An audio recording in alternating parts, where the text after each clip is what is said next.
Oi pessoal, no vídeo de hoje, onde eu costumo trazer temas para que vocês possam conhecer melhor a análise do comportamento e refletir sobre eles, eu resolvi continuar na prática com evidência para o autismo que eu já apresentei essa semana, a análise funcional. A análise funcional é a ferramenta fundamental para o sucesso de uma intervenção para pessoas com TEA. Então fica por aí que hoje vamos falar a quantas anda a análise funcional na atualidade.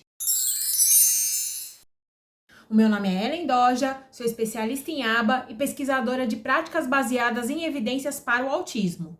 Os dois maiores nomes em pesquisas com comportamentos disruptivos são o Brian Iwata, que está aposentado hoje, mas já contribuiu muito nesse campo. Inclusive foi ele que descreveu as 4 funções do comportamento. Se lembram? Sensorial, esquiva, tangível e atenção. E o Gregory Henley, que continua na ativa, influenciando muito e mudando para muito melhor a forma como o ABA é aplicado nos dias de hoje. Quem quiser conferir o que ele tem feito pelo ABA, é só clicar aqui nesse vídeo. Bom, então o que mudou na análise funcional dos comportamentos desafiadores nos dias de hoje? Eu gostaria antes de fazer um parêntese aqui.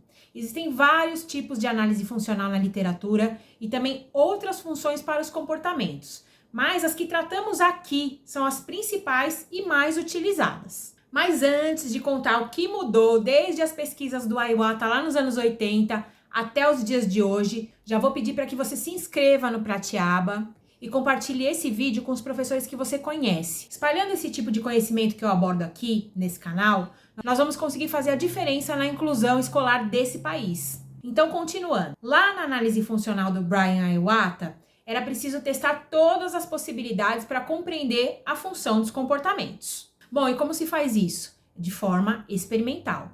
Toda análise funcional é um processo experimental. Então vamos a um exemplo para ficar mais claro. Eu dou acesso a um tipo de reforço, por exemplo, um brinquedo favorito da criança, e depois retiro esse reforço para verificar se o comportamento problema é mantido pela função de tangível. E assim, ir testando para cada função. Então, além do tangível, a gente vai testar a esquiva, vai testar a atenção. E se o comportamento emergir, mesmo sem a presença do analista ou de um reforço, a gente conclui que a função que controla o comportamento é sensorial. O problema desse procedimento é que os comportamentos problema podem emergir durante a análise e eles podem representar riscos.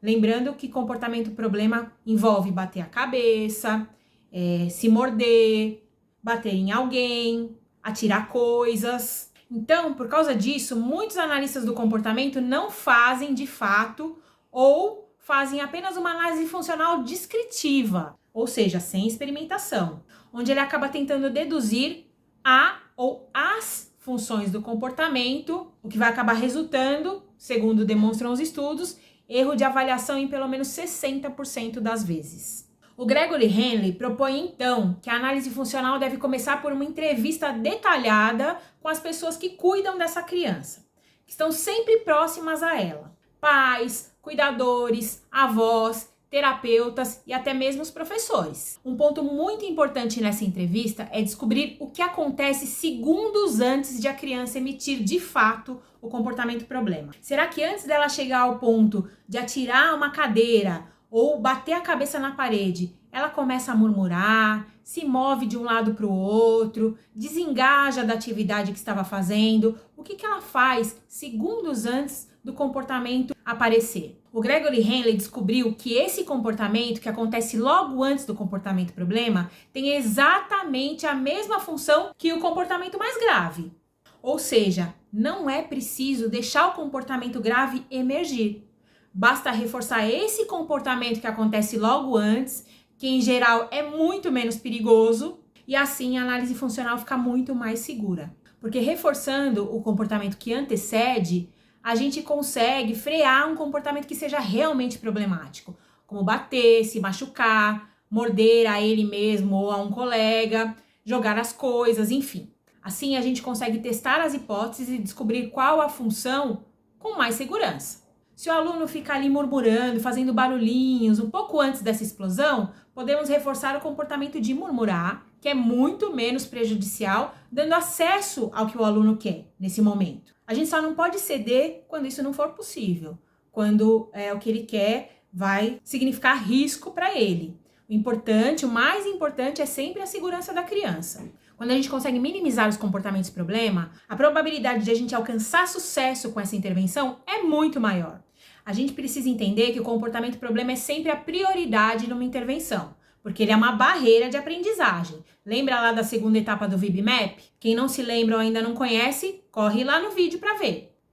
Planejar intervenções para melhorar a aprendizagem, a qualidade de vida dessa criança, sem os comportamentos problema emergindo, passa a ser muito mais fácil. E a qualidade do seu trabalho, professor, e da vivência com seus alunos em sala de aula também. Então, vou ficando por aqui. Até o próximo vídeo. Tchau, tchau!